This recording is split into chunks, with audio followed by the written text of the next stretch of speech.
2 days after we buried my wife, my phone rang at 7 in the morning. I hadn't slept. I was sitting at the kitchen table in the same clothes I'd worn to the funeral, holding a mug of coffee that had gone cold hours ago. The house was quiet in a way I hadn't known before, not peaceful quiet, but hollow quiet, the kind that settles in when a person who filled every room is suddenly gone. 41 years. Diane and I had been together for 41 years, and now the kitchen smelled like the casseroles the neighbors had dropped off, and her reading glasses were still sitting on the counter next to the mail she'd never get to open. When the phone rang, I looked at the screen. Martin Cole. I almost didn't answer. Martin was Diane's supervisor at the accounting firm where she'd worked for the last 12 years, a quiet, careful man in his late 50s who had sent flowers to the funeral and shaken my hand at the reception. I assumed he was calling to offer condolences he hadn't gotten to say in person. I picked up. "Carl," he said. His voice was low, controlled, the way a person sounds when they're choosing each word deliberately. "I need you to come to my office. Today, if you can, there's something you need to see." I told him I appreciated the thought, but that I wasn't really in a condition to. He cut me off gently. "I know," he said, "and I'm sorry to do this now, but it can't wait, Carl. Please come, and please don't mention to your son or your daughter that we spoke. Not yet."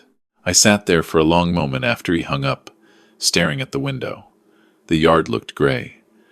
Everything looked gray. I didn't understand why Martin Cole would need to warn me about telling my own children something. Derek had been over every evening since Diane passed, bringing food, making phone calls, handling things I hadn't had the energy to handle. My daughter Lena had flown in from Portland and stayed through the funeral.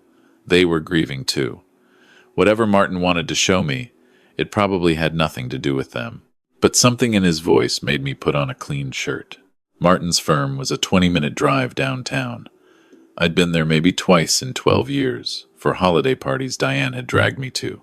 His office was on the 4th floor, overlooking a parking garage. When I walked in, he was standing near the window. He shook my hand and gestured to a chair, then sat across from me and placed a manila folder on the desk between us. He didn't open it yet. "Diane brought this to me 6 weeks before she died," he said. "She made me promise to hold it and only give it to you after the funeral. She was very specific about that after, not during, and not before. She said she didn't want you distracted while you were taking care of her." I looked at the folder. My hands felt strange in my lap. "She found out something, Carl. About Derek. About what he'd been planning." Martin opened the folder. Inside were bank statements, photocopied documents, and a letter in Diane's handwriting, her looping, careful cursive that I would have recognized anywhere. He laid them out on the desk one by one, and for the next 30 minutes, he walked me through what my wife had spent the last months of her life quietly uncovering while she was dying of cancer. Diane had been a bookkeeper for over 30 years. Numbers were the language she thought in. And about 8 months before she passed, while she was doing our household finances from her bed on the days she felt well enough, she noticed something small. A savings account we'd had for years, an account that was technically in both our names, opened back in the 90s, had a new authorized contact listed on it. Derek's name. She hadn't added it. I hadn't added it. The bank had processed a form submitted by someone claiming to act on my behalf. She didn't say anything to me. I know why now. She didn't want to upset me while I was already terrified of losing her. Instead, she started looking.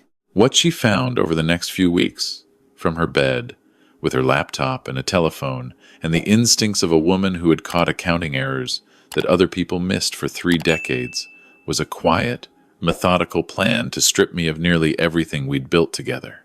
Derek had a problem I hadn't fully understood the depth of. His construction business had been struggling for 2 years.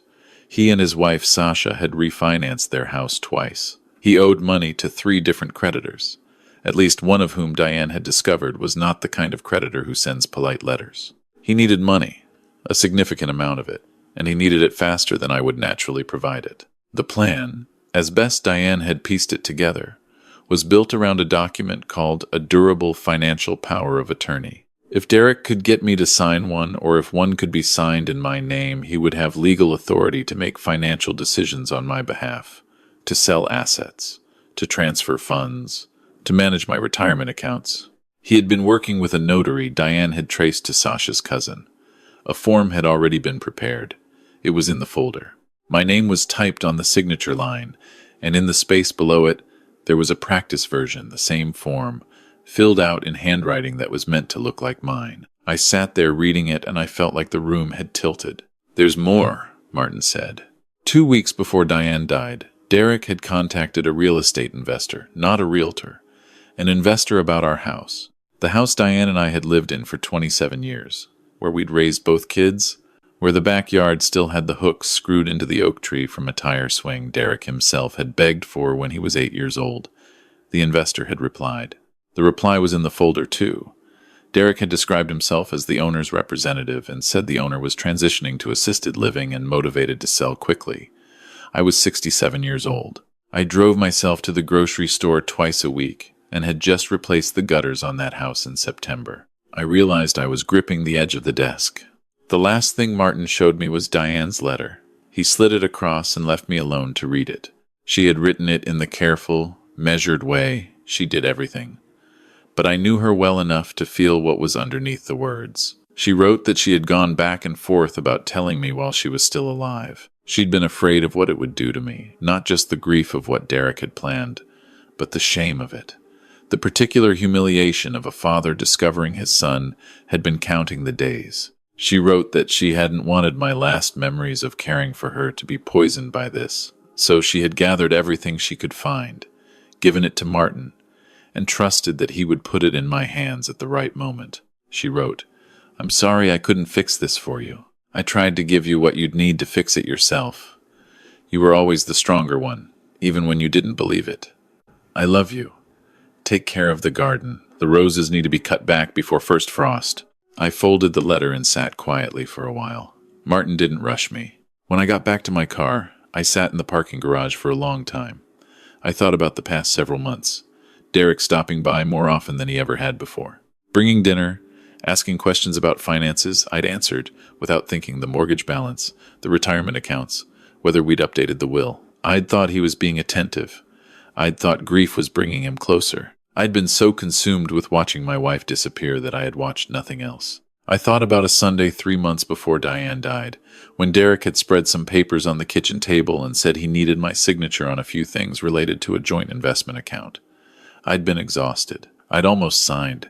Diane had called me from the bedroom at exactly that moment just to ask me something small. Something that could have waited, and Derek had gathered the papers up and said we'd do it another time. I had not thought about that afternoon again until right now. She had been watching even then. I drove home and I did not call Derek. I did not call Lena. I sat down at the computer and I found a number for an attorney, not the one Derek had suggested I use for Diane's estate. A different one. Someone I found on my own. I left a message asking for a consultation. Then I called my bank directly and asked them to walk me through every change made to my accounts in the last 18 months. The woman on the phone was patient. By the end of the call, I had 3 pages of notes and a sick, settled feeling in my stomach. Derek came over 2 days later. He let himself in with the key Diane had given him for emergencies, which I had not yet asked for back. He was carrying a bag of groceries and wearing the easy, concerned expression I'd seen on his face every day since the funeral, the expression I now understood differently. He put the groceries away, asked how I was sleeping, said Sasha sent her love. Then he sat down across from me at the same kitchen table and set a folder in front of me, much thinner than Martin's. "I've been helping manage some of the estate stuff," he said, "just to take the load off you. But there are a couple of things that need your signature before the end of the month."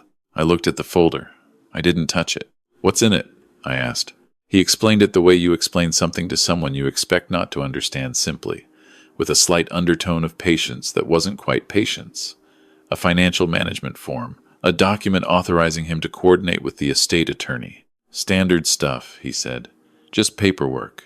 "Dad," he said, when I still hadn't reached for the folder, "I know you're overwhelmed. That's why I've been trying to help. You don't have to read every line of every form right now." There it was. The small, careful reframing of me as a man who was too tired and too grief-stricken to be trusted with the details of his own life. I looked at my son for a long moment. I thought about the tire swing.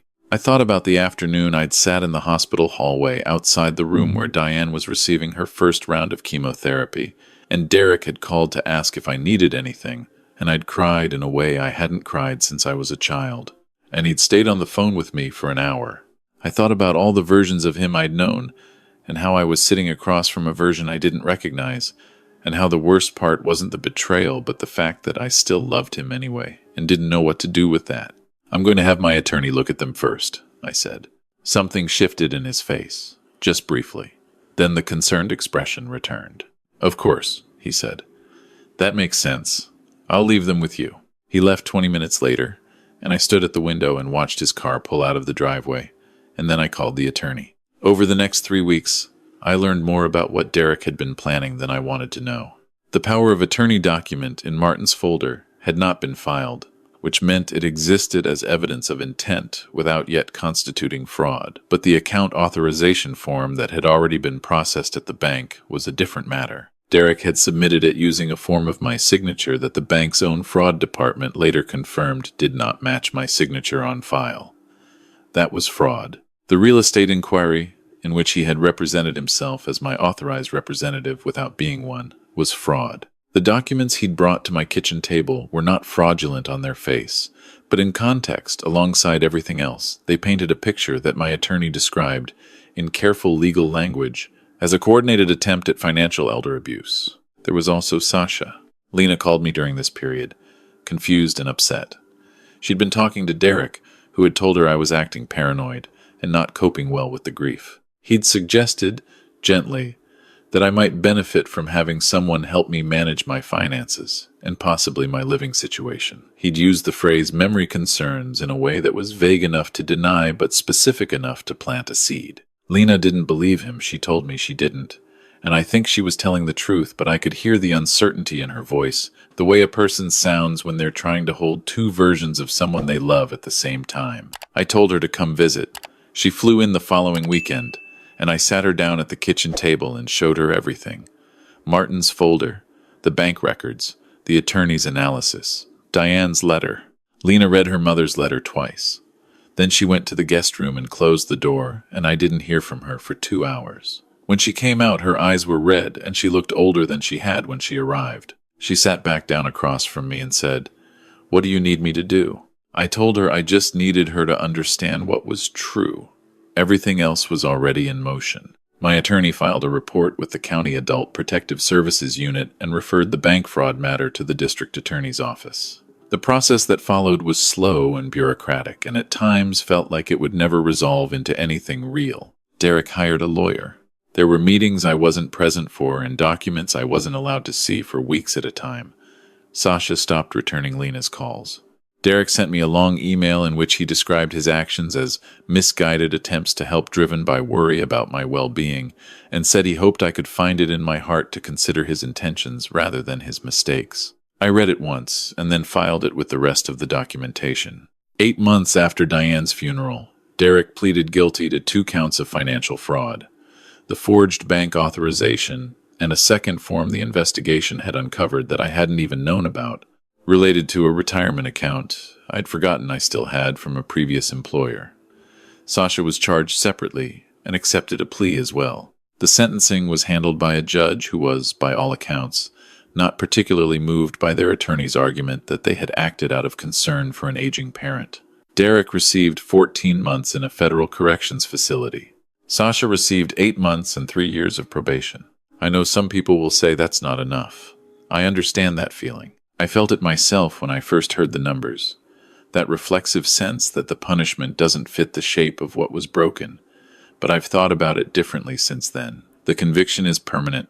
The fraud charges follow them. Derek's contractor's license was suspended pending review of his business practices, which is a separate process that my attorney tells me is ongoing. The real estate investor Derek had contacted filed a civil complaint of his own. Sasha's cousin, the notary, lost her certification. The structure they had built around my vulnerability, the quiet scaffolding they had spent months erecting, came apart piece by piece, and each piece that fell had consequences I hadn't anticipated and that they certainly hadn't planned for. There is no version of this story where I feel good about any of it. Derek is my son.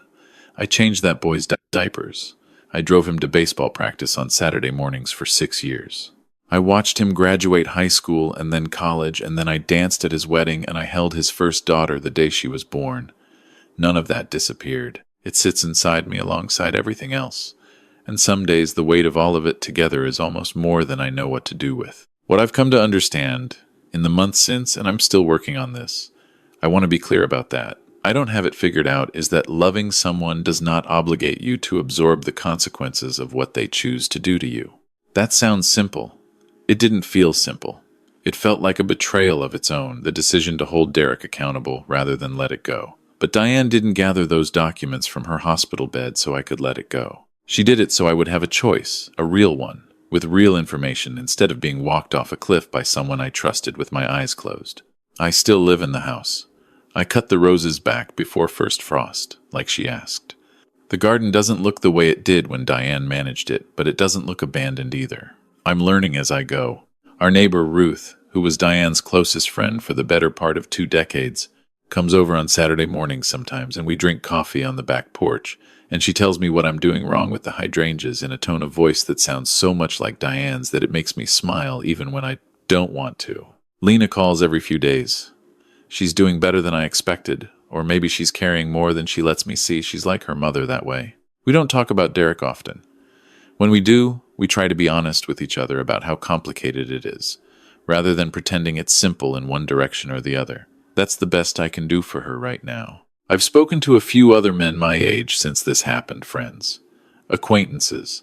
A man I met in the waiting room of my attorney's office who turned out to be there for similar reasons. What strikes me every time is how many of them had the same experience of almost not seeing it, of being in the middle of grief or illness, or just the ordinary fog of getting older and finding, when the fog cleared, that someone had been moving things around while they couldn't see clearly. It is not a rare story. It is, in fact, an extraordinarily common one. It just doesn't get told very often, because the shame of it tends to sit on the wrong person. So let me say this plainly, for whoever needs to hear it. You are not confused. You are not paranoid. If someone is making you feel like you are too old or too sad or too tired to understand your own finances, that feeling itself, that subtle insistence that you step aside and let them handle it, is the thing you should pay attention to. Not because everyone who offers to help has bad intentions. Most people don't. But your assets are yours. Your house is yours. Your accounts are yours. You earned them over decades and they belong to your life, not to someone else's debt. No one has the right to sign your name. No one has the right to make decisions about your property without your clear, informed, uncoerced consent. Not your children, not anyone. And if someone is pressuring you to sign something quickly, or telling you not to worry about the details, or suggesting you involve a specific attorney rather than one you've chosen yourself, slow down. Call someone you trust independently, outside of whoever is doing the pressuring. Ask questions. Get a second opinion. You have time. Anyone who tells you that you don't is lying to you for a reason. Diane knew that. She spent some of the last weeks of her life making sure I'd have what I needed to act on it.